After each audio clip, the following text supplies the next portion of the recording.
വൈകുന്തോറും അവിടേക്കുള്ള ഒഴുക്ക് നിലയ്ക്കുന്നില്ല എന്നാണ് മനസ്സിലാക്കാൻ കഴിയുന്നത്. സാഹിത്യകാരെ സംബന്ധിച്ചോളം MTയുടെ പിന്മുറക്കാരെ തീരാത്ത വേദനയാണ്. സിതാരയിൽ അദ്ദേഹം ചേതനയേറ്റ് കിടക്കുന്ന ഒരു MTയെ കാണാൻ അവർക്ക് കഴിയില്ല.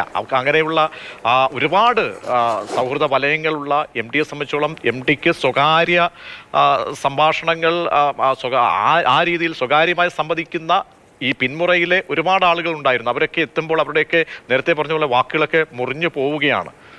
ഇപ്പോഴെന്താണ് ഇവിടുത്തെ കാഴ്ചകൾ, മധു?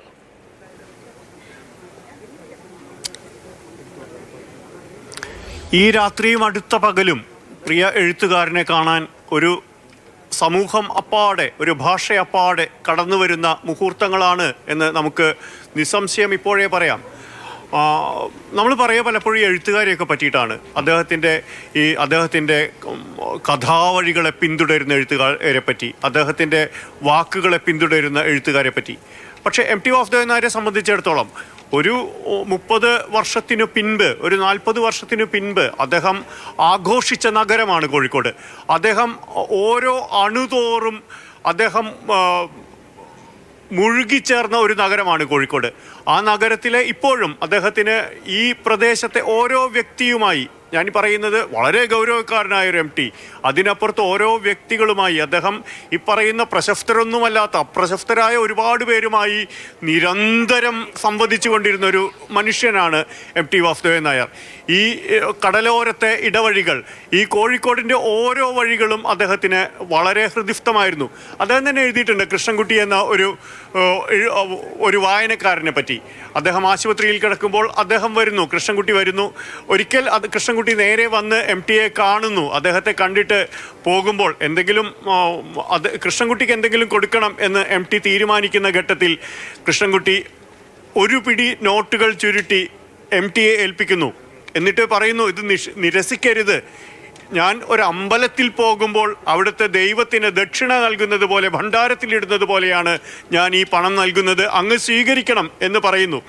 പിന്നീട് MT ആശുപത്രിയിൽ കിടക്കുമ്പോൾ വളരെ അദ്ദേഹം ആ ആശുപത്രിയിൽ കിടക്കുന്ന ഘട്ടത്തിൽ ഈ വായനക്കാരൻ ഒരിക്കൽ കൂടി ചെയ്യുന്നു. അദ്ദേഹം കൃഷിക്കാരനാണ്, വീട്ടിൽ നിന്ന് വിട്ടുനിൽക്കാൻ വയ്യ എന്നൊക്കെ പറയുന്ന ആ കർഷകൻ ഒരിക്കൽ കൂടി വരുന്നു. ഞാൻ കൃഷിയൊക്കെ മറ്റൊരാളെ ഏൽപ്പിച്ചു, ഞാൻ അങ്ങേക്കൊപ്പം ഇവിടെ നിൽക്കാം, അങ്ങയെ പരിചരിക്കാൻ ഞാൻ നിൽക്കാം എന്ന് പറയുന്ന വായനക്കാരെ MT തന്നെ പരിചയപ്പെടുത്തിയിട്ടുണ്ട്.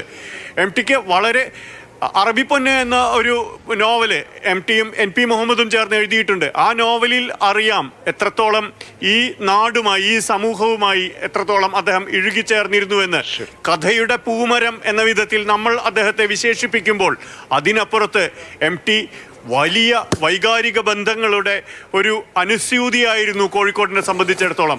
അദ്ദേഹത്തിൻ്റെ, ഞാൻ വീണ്ടും പറയുന്നു, MT ഒരു ചരിത്രകാരനാണ് എന്ന് ഒരിക്കൽ കൂടി ആവർത്തിക്കാനാണ് ഞാൻ ഈ ഘട്ടത്തിലും ഇഷ്ടപ്പെടുന്നത്. കാരണം അദ്ദേഹത്തിൻ്റെ എഴുത്തിലൂടെ കഴിഞ്ഞ നൂറ്റാണ്ടിൽ എന്തായിരുന്നു മലയാളി, എവിടെ നിന്ന് തുടങ്ങി ഇന്ന് എവിടെ എത്തി നിൽക്കുന്നു, മലയാളിയുടെ ചരിത്രം, മലയാളിയുടെ സമൂഹം, മലയാളിയുടെ ഭാഷ, മലയാളിയുടെ സംസ്കാരം, അത് എല്ലാം MTയിൽ നിറഞ്ഞു നിൽക്കുന്നുണ്ട് എന്നുള്ളിടത്താണ്. MTയുടെ കൃതികളിൽ അതെല്ലാം നമുക്ക് കാണാം.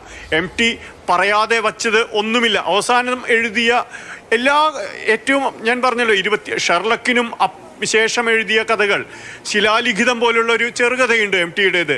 ഒരു പുതിയ തലമുറ എത്രത്തോളം പ്രത്യാശാപൂർവമാണ് അദ്ദേഹം കണ്ടത് എന്ന് ആ കഥ വായിച്ചാൽ അറിയാം. വളരെ നിശബ്ദനായി മാറുന്ന ഒരു അച്ഛനോട് വളരെ ചെറിയ ആ കുട്ടി പറയുന്നുണ്ട്, അച്ഛൻ എന്തുകൊണ്ട് മിണ്ടാതിരുന്നു. ഈ അച്ഛൻ നാട്ടുകാരെ കുറ്റപ്പെടുത്തുകയാണ് ഒരു ആത്മഹത്യയുടെ ഘട്ടത്തിൽ, ഒരു മരണത്തിൻ്റെ ഘട്ടത്തിൽ. അപ്പോൾ ആ കുട്ടി പറയുന്നു, ആരുമൊന്നും പറഞ്ഞില്ല, എന്ത് നാട്ടുകാരാണ് എന്ന് കുട്ടിയോട് ചോദിക്കുന്ന അച്ഛനോട് ആ കുട്ടി ചോദിക്കുകയാണ്, അച്ഛനും മിണ്ടാതിരുന്നില്ലേ. ഒരു നാട് എത്രത്തോളം കടന്നു പോന്നു എന്ന് ആ കഥയിൽ വളരെ കൃത്യമായി പറയുന്നുണ്ട്. അതിനപ്പുറത്ത് വേർപിരിയലിൻ്റെ ഒരു ഘട്ടത്തിൽ നിൽക്കുന്ന മറ്റൊരു കൽപ്പാന്തം എന്ന ഒരു കഥയിലാണെന്ന് തോന്നുന്നു. വളരെ കൃത്യമായി MT പുതിയ തലമുറയുടെ പ്രശ്നങ്ങൾ, പുതിയ കുടുംബ ബന്ധങ്ങളുടെ ഇഴപിരിയലുകൾ ഒക്കെ MT പറയുന്നുണ്ട്. അത് രക്തം പുരണ്ട മൺതരികളിൽ നിന്ന് പുതിയ കാലത്തെ വരെ അടയാളപ്പെടുത്തുമ്പോൾ MT വളരെ സൂക്ഷ്മമായി, ലളിതമായി, ലോലമായി പറഞ്ഞു വച്ചിട്ടുള്ള കാര്യങ്ങൾ, ആ കാര്യങ്ങളിലൂടെ മലയാളി എന്തായിരുന്നു, മലയാളി എവിടെ നിന്ന് തുടങ്ങി ഇന്ന് എവിടെ എത്തി, എത്രത്തോളം അന്തസാരശൂന്യമായി പോയി, അപ്പോഴും പുതിയ തലമുറ എത്രത്തോളം പ്രത്യാശാപൂർവ്വം നമ്മൾ ഉറ്റുനോക്കണം. ഈ കാര്യങ്ങളെല്ലാം MTയുടെ കഥകളിലുണ്ട്. മാതൃദായ ക്രമത്തിൽ നിന്ന് പിതൃദായ ക്രമത്തിലേക്ക് മാറുന്ന ഒരു മലയാളിയുടെ ആ ചരിത്രമാണ്, ആ ചരിത്രരേഖയാണ് MTയുടെ നാലുകെട്ട് തൊട്ട് വാരാണസി വരെയുള്ള നോവലുകൾ. രണ്ടാം മൂഴം ഞാൻ മാറ്റി നിർത്തുന്നു. ആ നോവലുകളിലൊക്കെ പറയുന്ന ഒരു പ്രധാനപ്പെട്ട കാര്യം, ഒരു നാലുകെട്ടിലെ അപ്പുണ്ണിക്ക് സത്യം പറഞ്ഞാൽ അച്ഛനില്ല. ആ അച്ഛനെ തേടി നടക്കുന്ന അപ്പുണ്ണി, അതിനപ്പുറത്ത് സുധാകരൻ നായരിലേക്ക് എത്തുമ്പോൾ അത് ആ അച്ഛനെ എങ്ങനെ തിരസ്കരിക്കുന്നു എന്നുള്ളത് വിലാപയാത്ര എന്ന MTയുടെ മാസ്റ്റർ പീസ് എന്ന് തന്നെ പറയാവുന്ന ഒരു പുസ്തകത്തിൽ പറയുന്നുണ്ട്. ആ ഉണ്ണിമാധവനിലും ആ 4 മക്കളിലുമായി എങ്ങനെ മലയാളിയുടെ ഒരു മലയാളി തലമുറ, ഒരു അച്ഛനെ നേടിയെടുത്ത തലമുറ അച്ഛനെ തിരസ്കരിക്കുന്നു എന്നൊക്കെ പറയുന്നുണ്ട്. സുധാകരൻ നായരിലേക്ക് എത്തുമ്പോൾ വാരാണസിയിൽ അത് മോക്ഷമായി മാറുന്നു. ആ കാലഭൈരവന്റെ നഗരത്തിൽ MT കണ്ടെത്തിയ കടന്നു പോന്ന മുഹൂർത്തങ്ങളിലൂടെ, ആ മരണത്തിൻ്റെ മഹാസത്യമായ മരണത്തിൻ്റെ മുഹൂർത്തങ്ങളിലൂടെ കടന്നു പോവുകയാണ്. നമുക്കറിയാം അഭിലാഷ്, ഈ നിമിഷങ്ങളിൽ ദാ നോക്കൂ, ഒരുപാട് ആളുകൾ ഓരോരുത്തരായി എത്തിക്കൊണ്ടിരിക്കുന്നു. ആർക്കും MTയെ കാണാതിരിക്കാനാവില്ല. MTയെ ഇനി വരുന്ന ഒരു എഴുത്തുകാരനും ഒരു തലമുറയ്ക്കും ഒരു മലയാളിക്കും അവഗണിക്കാനാവില്ല എന്നത്